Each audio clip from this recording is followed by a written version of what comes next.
বছর শেষে পবিত্র ঈদ উল ফিতর সমাগত। জামালপুর জেলার ২৬ লক্ষ মানুষ উৎসাহ উদ্দীপনা নিয়ে, ধর্মীয় আবেগ এবং ভালোবাসা নিয়ে, পরিবার পরিজন নিয়ে ঈদ উদযাপন করবার জন্য সার্বিক প্রস্তুতি গ্রহণ করেছে। জামালপুরের মানুষ অত্যন্ত উৎসবমুখর পরিবেশে আনন্দ ঘন ঈদ উদযাপন করবার জন্য দীর্ঘ ১ মাস রমজানের সিয়াম সাধনার শেষ প্রান্তে এসে তাদের পরিবার পরিজনের মুখে হাসি ফোটাবার জন্যে জামালপুরের বিভিন্ন শপিং মলে কেনাকাটায় ব্যস্ত রয়েছে। ঈদ মানে হচ্ছে আনন্দ, ঈদ মানে হচ্ছে খুশি। আজকে বাংলাদেশ এবং বাংলাদেশের মাননীয় প্রধানমন্ত্রী উনি একটি কথা প্রায় বলে থাকেন, ধর্ম যার যার উৎসব সবার।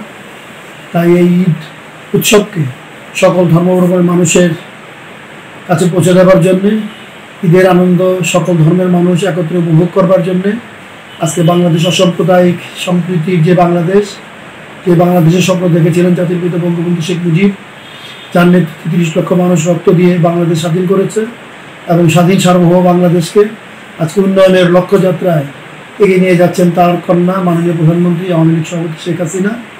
আজকে তারই ধারাবাহিকতায় জামালপুর বাংলাদেশের পিছিয়ে পড়া জেলাগুলোর মধ্যে অন্যতম থাকলেও আজকে উন্নয়নে, অগ্রগতিতে, সমৃদ্ধিতে জামালপুর জেলা বাংলাদেশের প্রথম 10টি জেলার মধ্যে স্থান করে নিয়েছে এবং জামালপুরে ৫০,০০০ কোটি টাকার উন্নয়নের কর্মকাণ্ড চলমান রয়েছে। মাননীয় প্রধানমন্ত্রী শেখ হাসিনার প্রাধান্যতায় আজকে জামালপুর বাংলাদেশের বিস্ময়। বাংলাদেশ যেমন বিশ্বের বিস্ময়, কবির ভাষায় উঠিয়াছে চির বিস্ময় আমি বিশ্ববিধাত্রী। সেই বাংলাদেশ এবং বাংলাদেশের পিছিয়ে পড়া একটি জেলা জামালপুর আজকে মাথা উঁচু করে দাঁড়িয়ে থাকা উন্নত, সমৃদ্ধ, আধুনিক জামালপুর হিসেবে এই ঈদ উদযাপন করবার কাজে জামালপুরে ২৬ লক্ষ মানুষ আজকে ব্যাপৃত রয়েছে। এই পবিত্র ঈদ উল ফিতরের পূর্বক্ষণে জামালপুর জেলা আওয়ামী লীগের পক্ষ থেকে জামালপুরবাসীকে এবং বাংলাদেশ আওয়ামী লীগের পক্ষ থেকে আমি ঈদের শুভেচ্ছা জানাই।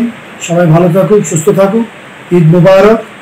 সংবাদ, ফিচার ও অনুষ্ঠানের জন্য ভিজিট করুন সংবাদ প্রকাশের ওয়েবসাইট এবং যুক্ত থাকুন ফেসবুক পেজ ও ইউটিউব চ্যানেলের সঙ্গে।